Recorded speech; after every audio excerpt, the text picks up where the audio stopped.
शत्रुस्थाने यदा जीवो लाभस्थाने च शशि भवेत् ग्रहमध्ये सजातश्च विख्याता कुलदीपकः।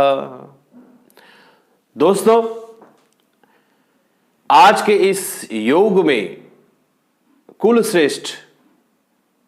और कुल दीपक योग बन रहा है, क्योंकि मित्रों, जिन जातक और जातिकाओं की कुंडली में यदि देवगुरु बृहस्पति षष्टम में जाकर के कुंडली के बैठे हों और चंद्रमा एकादश भाव में 11वें घर में कुंडली के हों, तो यहां पर बड़ा जबरदस्त योग बनता है। दो प्रकार के, मैं कहूंगा 3 प्रकार के योग यहां पर बनते हैं। एक तो राजयोग, दूसरा कुल दीपक योग और तीसरा कुल श्रेष्ठ योग। ये तीनों योगों से संपन्न ऐसा व्यक्ति होता है, तीनों योगों का लाभ अपने जीवन में लेता है। दोस्तों, क्योंकि देवगुरु बृहस्पति, अब बुध की बात लीजिए, बुध यदि षष्टम में हो तो यहां पर ज्योतिष ग्रंथों का कहना है मार्तंड भूमि तनयो हरिपक्ष नासम मंदः करोतु पुरुषम बहुराज्यमानम शुक्रो बुधो ही कुमतिम सरुजम च जीवस। अब देखो, शुक्र और बुध दोनों ही कुमति ऐसे व्यक्ति के अंदर पैदा कर देते हैं, लेकिन बृहस्पति की एक अपनी ही छाप है। देवगुरु बृहस्पति षष्टम में बैठ करके व्यक्ति को बहुत अच्छा लाभ देते हैं।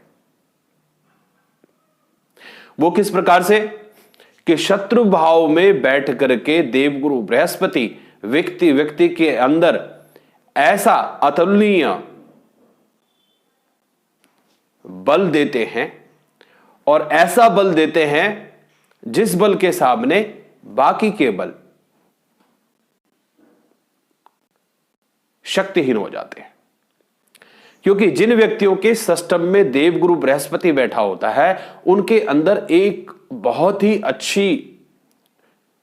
आप ये कहें आदत हो या क्वालिटी हो या एक इंप्रेशन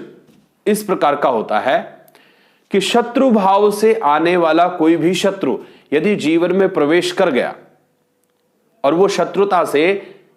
ऐसे व्यक्ति का कुछ नुकसान करना चाहे, चाहे वो मान हानि करना चाहे, चाहे वो धन हानि करना चाहे या शरीर की हानि करना चाहे, तो शत्रु इनके सामने आते ही नतमस्तक हो जाता है। यह प्रभाव है षष्टम देवगुरु बृहस्पति का, क्योंकि ऐसे व्यक्ति के कर्म इतने शुभ होते हैं, इतने अच्छे होते हैं कि उन कर्मों के प्रभाव से व्यक्ति जो है उसके सामने आकर के ही उस देवगुरु बृहस्पति के षष्टम में बैठे होने के कारण ऐसा प्रभाव, ऐसा इंप्रेशन उसकी बातों का, उसकी शक्ल का, उसकी बॉडी लैंग्वेज का, उसके कर्मों का पड़ता है शत्रु के ऊपर कि आते ही नतमस्तक हो जाता है और उसकी इंद्रियां, उसका मन, वाणी, शक्ति सब जो है उसका साथ छोड़ देते हैं। किसका? उस शत्रु का, जिसके कारण वो नतमस्तक हो जाता है और उल्टा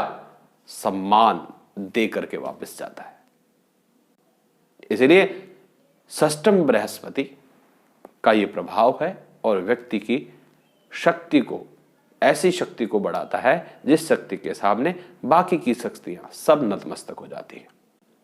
अब चंद्रमा, इसी योग में चंद्रमा का जो एकादश भाव में बैठा हुआ है, तो एकादश भाव में बैठा हुआ चंद्रमा, यूं तो अगर हम डिस्कस करना चाहेंगे तो बहुत लंबा हो जाएगा,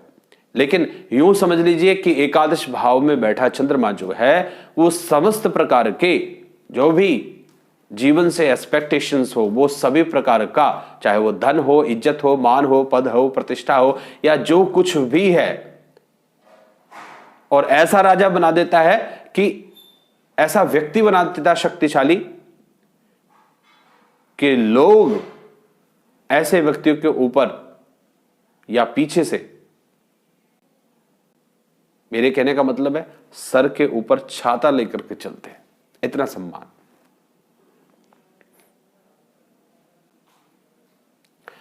तो ये सारी गुण यहां पर ऐसे व्यक्ति को मिलते हैं। लेकिन मित्रों, अब इन्हीं दोनों ग्रहों के प्रभाव से ऐसा व्यक्ति ना कि अपने ही घर में बल्कि बाहर भी श्रेष्ठ व्यक्ति होता है, कुल का दीपक होता है। अब ऐसा व्यक्ति कुल में जन्मेगा तो वो कुल का दीपक तो होगा ही, क्योंकि ऐसे व्यक्ति के पास तो किसी चीज की कोई कमी नहीं है, इसीलिए उन सभी फैसिलिटीज को वो अपने परिवार कुटुंब को देगा, तो कुल में दीपक हो गया, कुल का नाम रोशन करने वाला हो गया।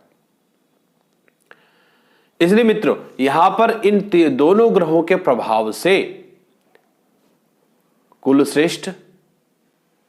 आपको मैंने बता ही दिया, कुल में ही नहीं अभी तो बाहर भी श्रेष्ठ होता है, और कुल दीपक हो ही गया, और इन दोनों के होने से राजयोग तो बनता ही है, राजा ही जो हो गया। सो अधिक जानकारी के लिए आप कुंडली एनालिसिस प्रेडिक्शन के लिए हमारी वेबसाइट एस्ट्रोलॉजर सुनील शास्त्री पर जाकर के विजिट कर सकते हैं, या फिर हमारे नंबर्स पर कॉल करके आप अपॉइंटमेंट बुक कर सकते हैं।